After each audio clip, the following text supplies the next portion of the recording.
Angela's Christmas, a short Emmy-nominated children's film on Netflix, is unassuming to say the least. It's become a favorite of my 4-year-old, who calls it simply, the one about the girl who steals the baby Jesus. And this description really does encapsulate the basics of the plot. We'll get you home, get you all warm and snuggly, and wrap you up like a little holy sausage. I've also come to love this new little Christmas film, and not just because it is charming and beautifully made. I find it to be striking in the way that it actually highlights, unwittingly perhaps, some of the deepest symbolic aspects of Christmas itself. Angela's Christmas is an adaptation of a children's book by Frank McCourt called Angela and the Baby Jesus. The book is based on a true story of McCourt's mother as a child, and she is the same Angela as the titular character in McCourt's Pulitzer Prize-winning memoir, Angela's Ashes. These two books share their settings and their moods, both focusing on struggling, impoverished families in Limerick, Ireland. These realities are immediately obvious from the start of Angela's Christmas. The family, whose father is later revealed to be imprisoned, lives a life plagued by hardship in a rundown house. I won't see you catching your death. I don't want to wear my mom's coat to Mass. Then take my scarf. The bright innocence of the children is overshadowed by the gloomy darkness that pervades the bulk of the film.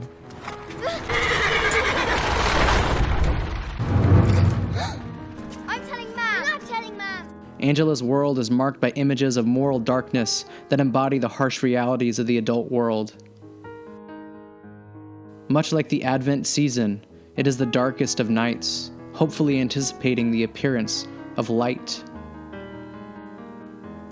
In this bleak setting, the family is welcomed in by the warm lights from their church, where Angela, in her gentle compassion, sees a figure that is not illumined by this warmth. In an interview, author Frank McCourt said that this charming childhood story of little Angela taking the baby Jesus statue in an effort to keep him warm signified his mother's already powerful maternal instinct.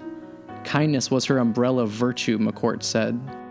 I remember the first time I saw this film, I was struck not only by the sweetness and the innocence of this gesture, the way it embodied this little girl's heart and the warmth of the Christmas season, but also I was struck by how profoundly this act reminded me of the Christmas story itself. What is most powerful about Christ's nativity and the mystery of the incarnation is how jarring these concepts are. How could a baby born in such a quintessentially humble setting be the son of the Creator God breaking into the earthly realm? Why is this lone child born in the midst of human chaos, during a period of infant genocide no less, so revolutionary? Like the star above the stable, why is this innocent baby born in the darkness, in a dirty manger, so beautiful and inviting to so many? In Angela's Christmas, I think we can see many of these paradoxes and mysteries at the heart of the nativity story at play again. The simple act of her cradling the baby Jesus statue had a similarly jarring effect on me. How is it that such innocence and goodness can exist in this bleak setting? Why is this small act of nurturing care and Angela's kind heart so affecting to us and to those around her? Why is her light so powerful, despite all the darkness around her? Just as the star guided the shepherds and the Magi to a world-changing revelation, and just as Christ's birth was a spark for a glowing brightness to come, the light of Angela's act does the same in her small world. The film's director, Damien O'Connor, actually said that warmth and light in the film represent love, and as Angela moves through the story, she moves from the cold blues into the warmth, eventually ending up fully basked in the gold heat of the family fire. Her light, like Christ, chases away the dark. However, the relevant symbolism of the Christmas story here goes even further than this. Properly understood, Christ's nativity is not merely a moment of duality and paradox. It is a moment that brings together and unites what is most distinct and contradictory. Eastern Orthodox icon carver Jonathan Pageau explains that Christ's incarnation acts as the anchor, the fulcrum, around which all manifestation holds together. Christ unites the highest, angels and star, with the lowest, animals in a cave. He brings together the far and wise, the wise men, to the near and simple, the shepherds. All of this is an image of how the divine Logos holds the world together. Carl Jung said something similar about the way that a child, archetypally understood, is a unifying force of disparate elements.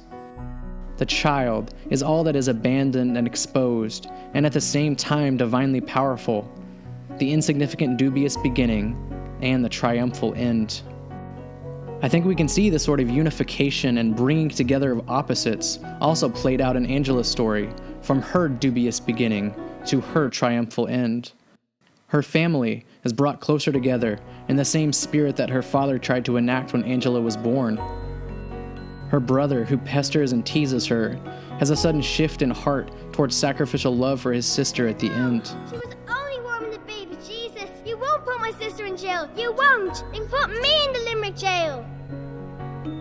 Forces of authority in both the hierarchy of the church and the state are brought together in humble unity, all as a result of this simple, unassuming act.